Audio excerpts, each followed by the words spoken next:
Thank you for joining us today as we listen to personal trainer Todd Sora and physician Eric Kephart discuss sleep.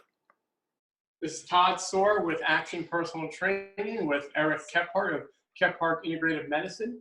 We're here for another one of our discussions. Today, we're going to discuss sleep, sleeping habits, how to improve your sleep, and what exactly happens during sleep. I'll open up with just a straightforward question of what exactly happens to our body and mind when it comes to sleep. The most important thing that we accomplish with sleep is restoration, repair from the day's activities, from the things that we've done during the day. So we have tissue growth and healing, and we also see that we have the removal of some cellular waste products from the processes that occur in the brain too. So that goes along to helping with storing and filing our memory, and also in helping us process those things we learned and file them away so that we can recover them. So we're looking at healing or tissue repair from physical work, and then also mental repair and healing for memory aspects, and also to process those things we learned during the day.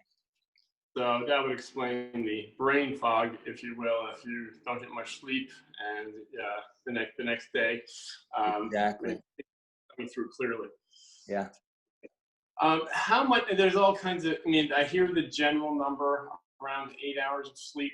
How do you feel about that? What is what are your feelings on how much sleep we should get Yeah. every? Yeah, I think that there are certain that's a good number. I think that's fine. I think there are certain things that we have to consider with individually, whenever we have a sleep time and sleep. So if we're looking at individuals who are highly active with high intensity type workouts during their day, which are really working hard from a physical standpoint and a physical activity standpoint, they will likely require more because they have potentially more tissue damage and need that time for recovery. So recovery is a good word with sleep, and I think that's important. As we age, maybe we do need a little bit less, but it's still, the lower end would still be 7-8 hours. The important thing, as we'll go through here, is getting through the sleep cycle multiple times so that we continue to go through the stages in which we repair from our activities. So the more cycles we get through, the better off we are as far as healing, repair, and all those things, we just mentioned with memory and our processing of information, and then the tissue repair and growth and healing. Can you touch base on those cycles and what they are? Yeah. So essentially, there are 3 stages of non-REM sleep. That's where we start. And then you have REM sleep. That's rapid eye movement. And what we see is a cycle lasts about 90 minutes. And so that's how we come up with our duration. And we say in hours, 7.5, 8 hours. That gets us through so many cycles of sleep. So if we get through 5 cycles, 6 cycles a night, that's helpful to us. We noticed that REM sleep accounts on a whole for about 25%. In the big money stage is the last stage 3 of non-REM sleep, whenever we see, which we'll talk about, our growth hormone release, biggest release of growth hormone. And that's when we see the biggest tissue repair, growth, and healing that occurs. So those are the important aspects of sleep, and why we want to remain sleeping for a period of time so we go through cycle after cycle. That helps us with our repair and healing. Okay, so it does take some time to get to that hormone Yeah, producing stage. exactly. And in the last stage there of non-REM sleep is our deepest sleep. That's whenever, if you would try to wake somebody and they're in that stage, it's really difficult. So they're really into the mode of, leave me alone. I'm healing, if you will, from what I have.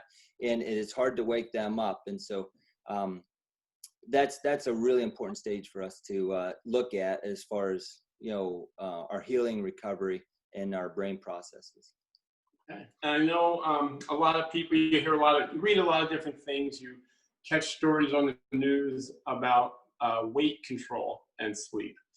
Do you feel that, well, I'll just ask you straight up, how do you feel about that? Because my thoughts are some of it may be related to you're not eating when you're sleeping. And some of it's, of course, related to probably proper hormone balance and proper recovery and repair. Yep.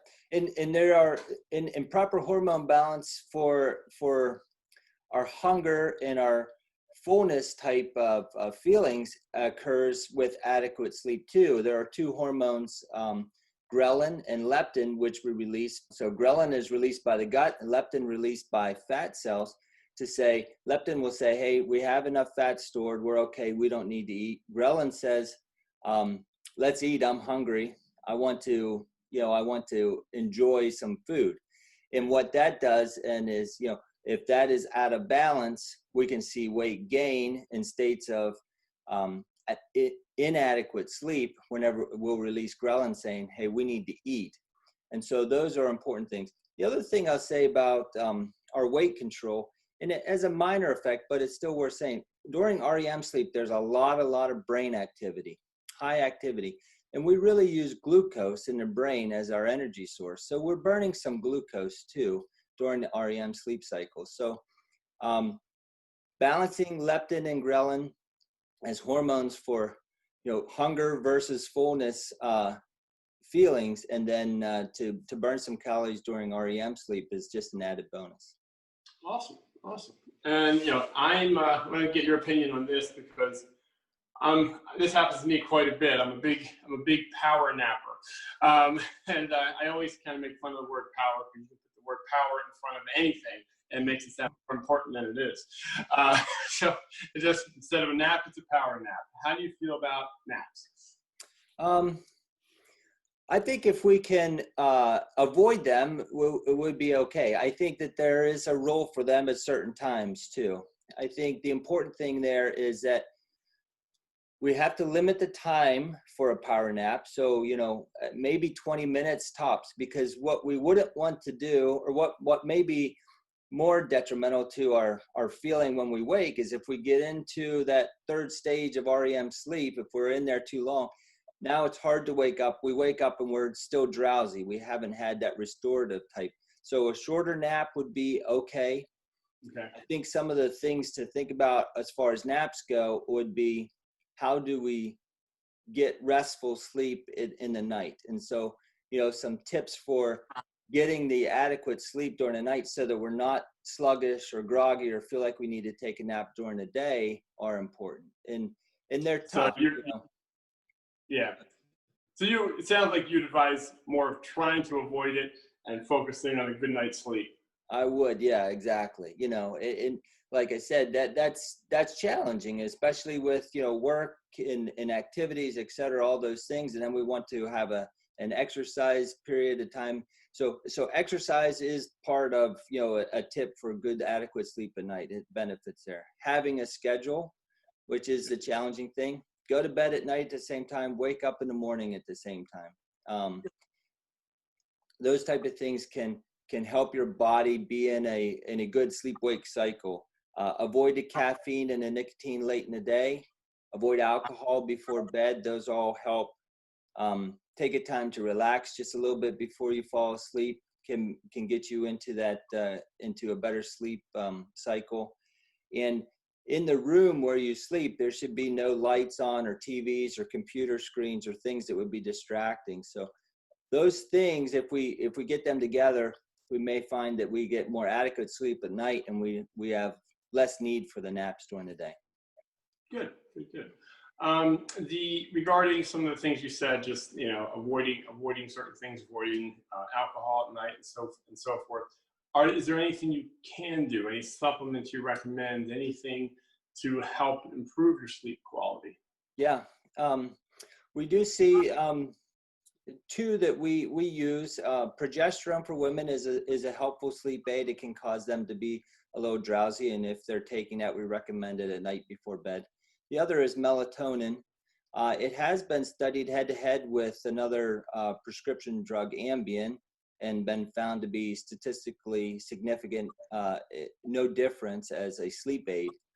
But I like melatonin even more for some of its other benefits that we see, as far as it's been studied quite a bit in looking at even the prevention or treatment of some certain types of cancers. So it has this antioxidant, anti-inflammatory, immune regulatory type of effect. And unfortunately, but like some of our other hormones, it declines with age. So melatonin can be a good supplement. Recently, I would say too, I saw a study that was conducted in the Philippines in light of COVID-19 and the pandemic and everything.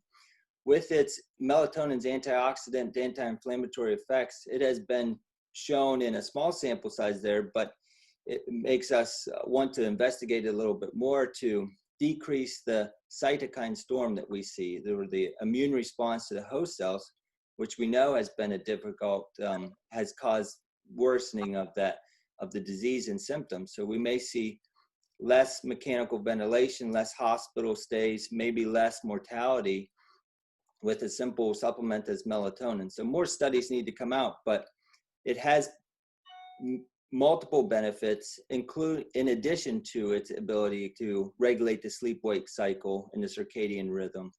That so it's a safe medication. It's has a short half-life, so it doesn't stay in the body very long. Wow, that's awesome information. Yeah. Anything? I mean, this has been great for me. Anything else you want to conclude with, or finish up? Yeah, I think we touched on it. You know, sleep is so important to us.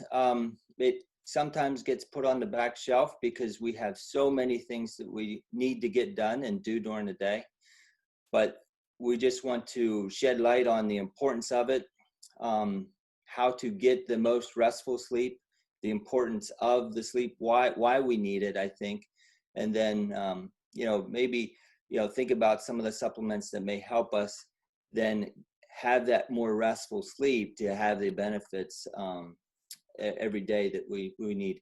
And it's just a consistent thing that will help us as we age. Oh, awesome. Oh, thank you for this meeting. Loved it. I learned a lot. Hopefully other people did. This is I'll just finish with our information. This is Todd Soar with Action Personal Training. We do private training in-home for personal training, as well as businesses and corporate training.